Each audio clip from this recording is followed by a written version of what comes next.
Olá, seja muito bem-vindo, seja muito bem-vinda a mais um dos nossos encontros Orando a Palavra. E hoje eu quero profetizar na sua vida, quero declarar uma palavra de Deus para você, para que você se aproprie disso com fé e veja o agir de Deus na sua vida.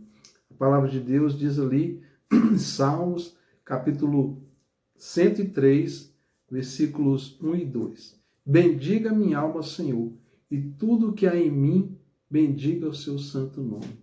Bendiga minha alma, Senhor, e não se esqueça de nenhum dos seus benefícios.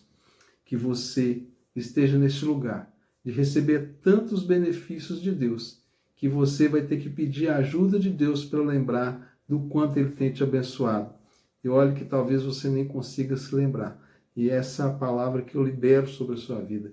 Que você seja tão abençoado pelo Senhor, que você precise dele para se lembrar de quantas e tantas são as bênçãos que ele tem derramado sobre a sua vida.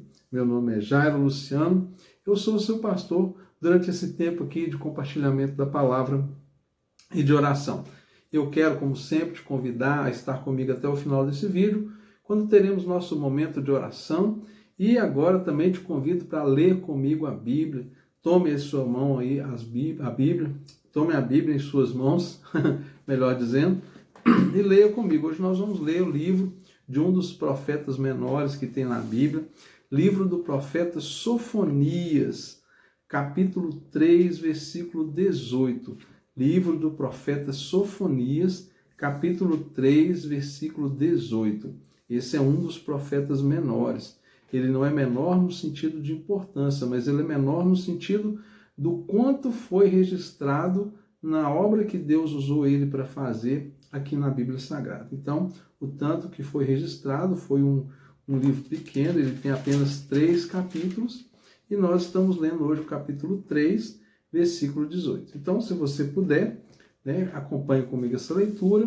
Se você não puder agora, a referência bíblica vai estar na descrição desse vídeo para que você possa, a qualquer momento, assistir esse vídeo novamente, acompanhando a leitura aí e tendo sua própria experiência de ler e receber direto do Pai. Então vamos lá. Assim diz a palavra do Senhor. Livro do profeta Sofonias, capítulo 3, versículo 18. Congregai os que estão entristecidos, por se acharem afastados das festas solenes. Estes que são do meio e sobre os quais pesam afrontas. Eis que naquele tempo agirei contra todos os que afligem. Salvarei os que cocheiam, recolherei os que foram expulsos. Farei deles um louvor e um nome em toda a terra, em que foram envergonhados. Naquele tempo farei com que vocês voltem e os recolherei. Certamente farei de vocês um nome e um louvor entre os povos da terra, quando eu restaurar a sorte de vocês diante dos seus próprios olhos, diz o Senhor. Que palavra forte, contundente, que Deus está liberando sobre a sua vida hoje. E essa palavra fala daqueles que foram rejeitados, daqueles que estão deprimidos, daqueles que foram expulsos, daqueles que vivem debaixo de afronta, daqueles que vivem muito tempo assim, levando uma vida debaixo de tanto jugo pesado. Talvez você, ao longo da sua vida, sofreu muita rejeição.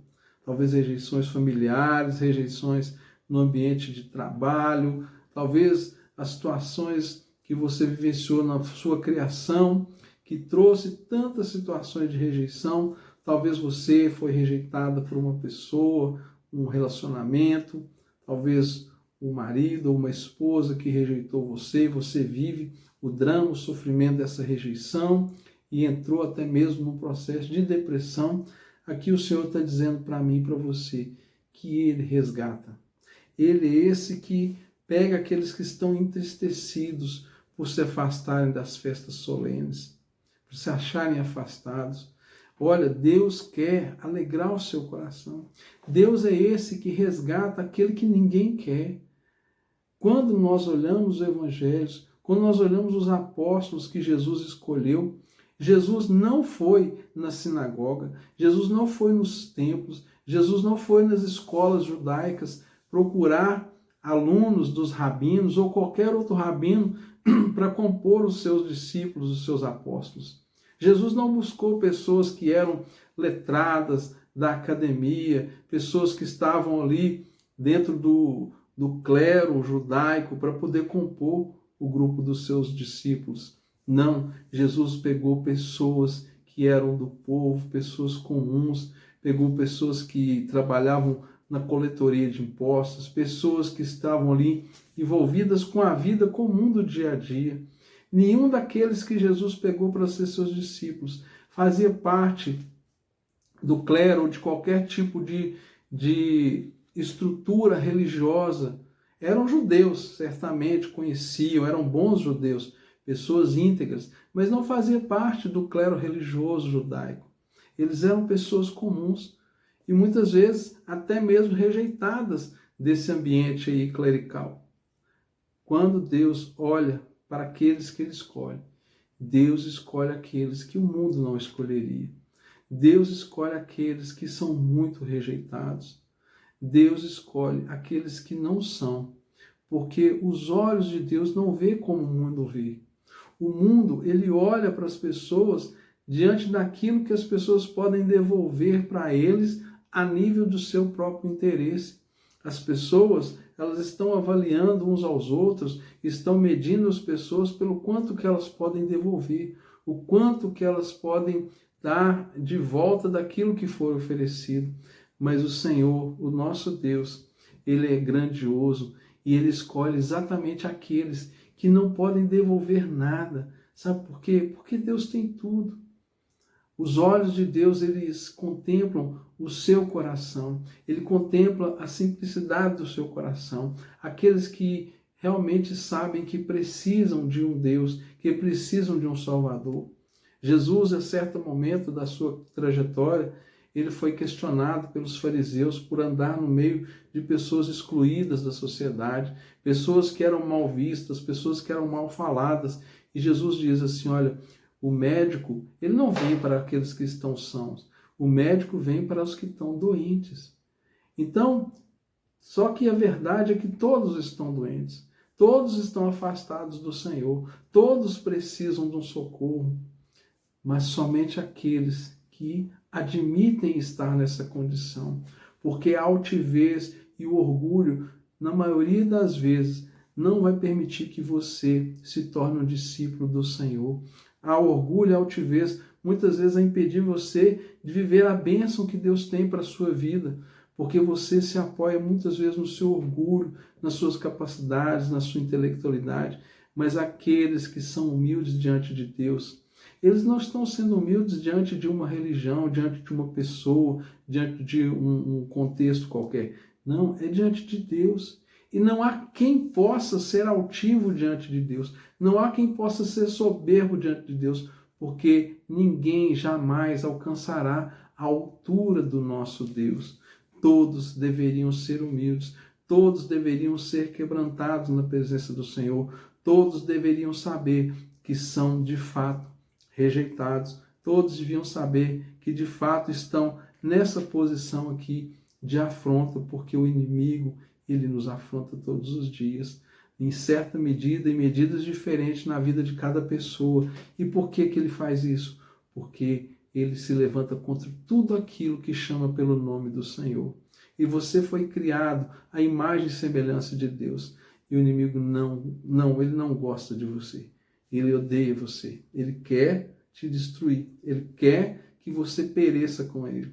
Mas Deus, na sua infinita graça e bondade, ele quer te resgatar. E qual que é o segredo de tudo isso aqui? É nós abaixarmos da nossa altivez, do nosso orgulho e reconhecermos que precisamos de um Salvador. O texto aqui de Sofonias, ele diz, olha, congregai os que estão entristecidos por se acharem afastados das festas solenes, aqueles que estão entristecidos, que estão rejeitados, aqueles que não são aceitos. Deus te aceita como você é e transforma você naquilo que Ele quer transformar.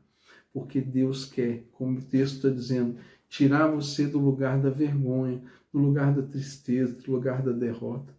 Entenda uma coisa, o Senhor, Ele tem um plano muito específico para a sua vida. Mas é importante que você deseje conhecer esse plano, que você se envolva com a palavra de Deus para entender os caminhos e os princípios de Deus. Deus tem um olhar diferente para você. O homem, o mundo, pode olhar você e considerar só os seus defeitos, as suas falhas, as suas limitações.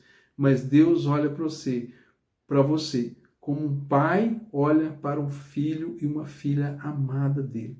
Deus olha para você como alguém muito especial e tanto ele te ama que ele foi capaz de enviar o seu filho Jesus Cristo para morrer na cruz, para resgatarmos dessa condição. Deus, ele não só perdoa os nossos pecados, como se isso fosse pouco, isso é muito. Nós jamais conseguiríamos ter os nossos pecados redimidos ou pagos por nós mesmos. Não, o Senhor paga pelo nosso pecado. Mas o Senhor não somente paga pelo nosso pecado, Ele nos salva da nossa condição humana, caída e pecadora, para um lugar de santificação. Mas Ele vai muito mais além. O Senhor, Ele quer que você tenha uma vida abundante, uma vida próspera e abençoada. Mas o Senhor ainda vai muito mais além. O Senhor, quando Ele opera todas essas coisas na sua vida, o grande propósito dele é que você tenha comunhão com Deus. E para isso, Ele habita no seu coração, na sua vida, na vida daqueles que se entregam a Ele como Senhor e Salvador. Deus realiza a sua maior obra na vida de um ser humano, quando Ele mesmo decide habitar dentro da nossa vida, no nosso coração, junto conosco. E mais ainda, o Senhor quer que nós tenhamos uma eternidade inteira junto com Ele. Se é que a gente possa dizer de uma eternidade inteira, porque a eternidade não é necessariamente uma medida de tempo, mas é uma qualidade de vida, uma qualidade de existência, uma qualidade do ser junto com o Pai, com o Todo-Poderoso, nosso Criador. Deus te ama de uma forma muito especial. Venha desfrutar disso sendo esse amigo de Deus. Deus quer tirar você do lugar da rejeição, do lugar da afronta, do lugar da vergonha e trazer para o lado dele.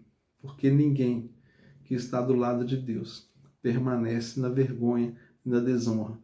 Qual é a maior honra de você estar do lado do Rei dos Reis, do Senhor dos Senhores, do Senhor eterno e todo-poderoso?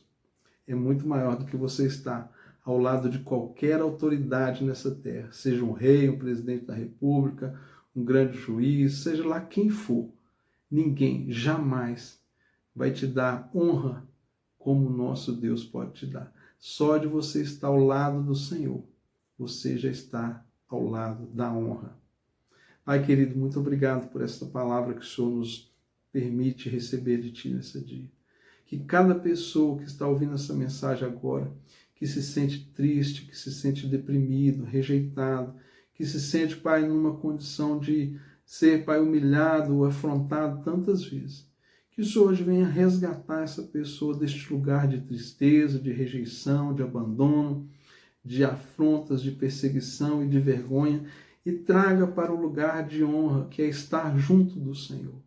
Pai querido, resgata, Pai, este aí, Pai, resgata esta, Pai, que está, Pai, nesse momento precisando e reconhecendo através dessa palavra que precisa de um Salvador. Tira todo orgulho, tira toda altivez, Pai. Nos ensina, Pai, a esse lugar da humildade que só o Senhor pode levar-nos, ó Deus, porque o Senhor é o único que foi humilde. Nós, se dissermos ser humildes, estaremos sendo orgulhosos, mas o Senhor consegue colocar-nos nesse lugar de humildade, de dependência do Senhor. É o que eu te peço sobre a vida de cada um que recebe essa mensagem hoje e que o Senhor os transforme para o louvor da tua glória. Amém e graças a Deus. Se inscreva no nosso canal, curta esse vídeo, deixe o seu comentário com o pedido de oração. Vai ser uma honra para nós continuar orando pela sua vida. E não se esqueça de compartilhar esse vídeo. Alguém precisa receber essa mensagem. Alguém precisa saber que Deus o ama e quer resgatar ele desse lugar de vergonha para o lugar de honra.